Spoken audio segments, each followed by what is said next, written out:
ನೆಮ್ಮದಿಯಿಂದ ಇದ್ದಿರ್ತಕ್ಕಂಥ ಚಿಕ್ಕಮಗಳೂರು ಜಿಲ್ಲೆಗೆ 2002ರಲ್ಲಿ ಒಬ್ಬರು ಜಿಲ್ಲಾಧಿಕಾರಿ ಮಾಡಿರ್ತಕ್ಕಂಥ ಆದೇಶ ಇವತ್ತು ಈ ಹಂತಕ್ಕೆ ಬಂದು ನಿಂತಿದೆ.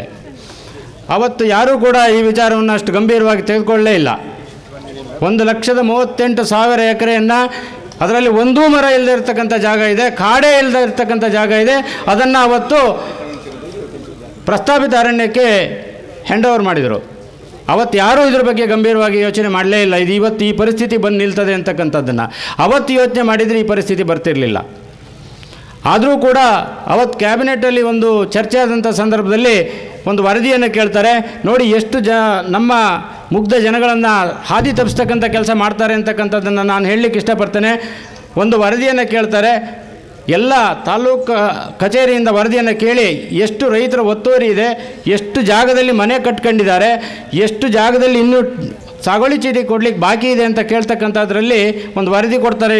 ಇಡೀ ಜಿಲ್ಲೆಯ ತಾಲೂಕು ಕಚೇರಿಯ ತಹಸೀಲ್ದಾರ್ಗಳವರು 24/8/2003 ಕೊಡ್ತಾರೆ. ಏನು ಕೊಡ್ತಾರೆ ಕೇಳಿದರೆ 79,578 ಎಕರೆ ಬೇಕು ಅಂತ ಹೇಳ್ತಾರೆ. ಆದರೆ ಅದನ್ನು ಒಪ್ಪೋದಿಲ್ಲ, ರಿಜೆಕ್ಟ್ ಮಾಡ್ತಾರೆ. 8 ದಿವಸದಲ್ಲಿ ಮತ್ತೊಂದು ಸರಿ ವರದಿ ಕೇಳ್ತಾರೆ. ಕೇಳಿದಾಗ ಎಷ್ಟು ಕೊಡ್ತಾರೆ ಕೇಳಿದರೆ 35,000 ಎಕರೆ ಬೇಕು ಅಂತ ಕೇಳ್ತಾರೆ. ಅದನ್ನು ಕಾನೂನು ಇಲಾಖೆ ರಿಜೆಕ್ಟ್ ಮಾಡ್ತದೆ. ಕಡೆಯದಾಗಿ 10,000 ಹೆಕ್ಟೇರನ್ನು ವಾಪಸ್ ಕೊಡೋದು ಅಂತ ಕ್ಯಾಬಿನೆಟಲ್ಲಿ ತೀರ್ಮಾನ ಮಾಡ್ತಾರೆ. ಆದರೆ ತೀರ್ಮಾನ ಕೇವಲ ಮಾಡ್ತಾರೆ ಬಿಟ್ಟರೆ ಅದನ್ನು ವಾಪಸ್ ತಗೊಳ್ತಕ್ಕಂಥ ಪ್ರಕ್ರಿಯೆಯನ್ನು ಮಾಡೋದೇ ಇಲ್ಲ. ಯಾವ ಸರ್ಕಾರ ಬಂದರೂ ಮಾಡಿಲ್ಲ. ಆ 10,000 ಹೆಕ್ಟೇರ್ ತಗೊಳ್ತಕ್ಕಂಥದ್ದು ವಾಪಸ್ ತೆಗಿತಕ್ಕಂಥದ್ದು ಈಗಲೂ ಅವಕಾಶ ಇದೆ. ಇದರ ಬಗ್ಗೆ ಸಾಕಷ್ಟು ಹೋರಾಟವನ್ನು ನಾವು ಮಾಡಿದ್ದೇವೆ. ಜಿಲ್ಲಾಧಿಕಾರಿಗಳನ್ನು ಭೇಟಿ ಮಾಡಿರ್ತಕ್ಕಂಥ ಸಂದರ್ಭದಲ್ಲಿ ಜಿಲ್ಲಾಧಿಕಾರಿಗಳು ಹೇಳಿರ್ತಕ್ಕಂಥದ್ದು ಟಾಸ್ಕ್ ಫೋರ್ಸ್ ರಚನೆ ಆದರೆ ಈಗಲೂ ಅದನ್ನು ವಾಪಸ್ ತಗೊಳ್ಳಿಕ್ಕೆ ಅವಕಾಶ ಇದೆ. ಅದನ್ನು ತಗೊಂಡ್ರೆ ಮಾತ್ರ ಈ ಮಂಜೂರಾತಿಗಳು ಮನೆ ಕಟ್ಟಿದವರಿಗಿರ್ಬೋದು, ಒತ್ತುವರಿದಾರರಿಗಿರ್ಬೋದು ಮಾಡ್ತಕ್ಕಂಥದ್ದು ಸಾಧ್ಯ ಇದೆ ಅಂತಕ್ಕಂಥದ್ದನ್ನು ಹೇಳ್ತಾರೆ. ಅಂದರೆ ಒಟ್ಟಾರೆಯಾಗಿ ಅಧಿಕಾರ ನಡೆಸಿರ್ತಕ್ಕಂಥ ಎಲ್ಲರೂ ಕೂಡ ಇದನ್ನು ಗಂಭೀರವಾಗಿ ತಗೊಳ್ಳಲೇ ಇಲ್ಲ. ತಗೊಂಡಿದ್ದರೆ ನಾವು ಇವತ್ತು ಈ ಬೀದಿನಲ್ಲಿ ಬಂದು ಪ್ರತಿಭಟನೆ ಮಾಡ್ತಕ್ಕಂಥ ವ್ಯವಸ್ಥೆ ಇಲ್ಲ. ಇದನ್ನು ತಡಿಬೋದಾಗಿರ್ತಕ್ಕಂಥದ್ದಿದೆ. ಇನ್ನೊಂದು, ಅರಣ್ಯ ಇಲಾಖೆಯವರು ಮನಸೋ ಇಚ್ಛೆ ಸೆಕ್ಷನ್ 4 ಮಾಡ್ತಾ ಇದ್ದಾರೆ. ಇದಕ್ಕೊಂದು 1996 ಒಂದು ಸುಪ್ರೀಂ ಕೋರ್ಟಿನ ಒಂದು ಏನು ಮಧ್ಯಂತರ ವರದಿ ಬರುತ್ತೆ ಅದನ್ನು ಉಲ್ಲೇಖ ಮಾಡ್ತಾರೆ.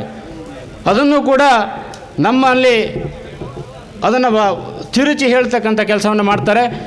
ಆ ಥರ ಎಲ್ಲೂ ಕೂಡ ಒತ್ತುವರಿಗಳನ್ನು ಮಂಜೂರು ಮಾಡಬಾರ್ದು, ಬಡ ಜನರಿಗೆ ಮನೆಗಳಿಗೆ ವಾಸಕ್ಕೆ ಬೇಕಾಗಿರ್ತಕ್ಕಂಥ ಜಾಗ ಮಂಜೂರು ಮಾಡಬಾರ್ದು ಅಂತೇಳಿ ಆ ಮಧ್ಯಂತರ ಆದೇಶದಲ್ಲಿ ಇಲ್ಲೇ ಇಲ್ಲ. ಇವರು ಕೇವಲ ಅರಣ್ಯ ಉಳಿಸಬೇಕು ಅಂತಕ್ಕಂಥ ಏನು ಆದೇಶ ಇತ್ತು ಅದನ್ನು ಮಾತ್ರ ಹೇಳ್ತಾರೆ. ಈ ಎಲ್ಲದನ್ನು ಕೂಡ ಆಡಳಿತ ನಡೆಸ್ತಕ್ಕಂಥವರು ಅದನ್ನು ಯೋಚನೆ ಮಾಡಿ ಈಗಲೂ ಕೂಡ ಕೇಂದ್ರದ CEC ಕಮಿಟಿ ಮುಂದೆ ತಂದು ಇಂಥ ಅವಶ್ಯಕತೆಗಳಿಗೆ ನಮಗೆ ಇಷ್ಟು ಜಾಗ ಬೇಕಿದೆ ಅಂತ ಹೇಳಿದರೆ ಅರಣ್ಯ ಇಲಾಖೆಗೆ ಬಿಟ್ಕೊಡ್ತಕ್ಕಂಥ ವ್ಯವಸ್ಥೆ ಆಗುತ್ತೆ ಅನ್ನುವಂಥದ್ದು ನಮ್ಮ ಆಶಾಭಾವನೆ ಇದೆ.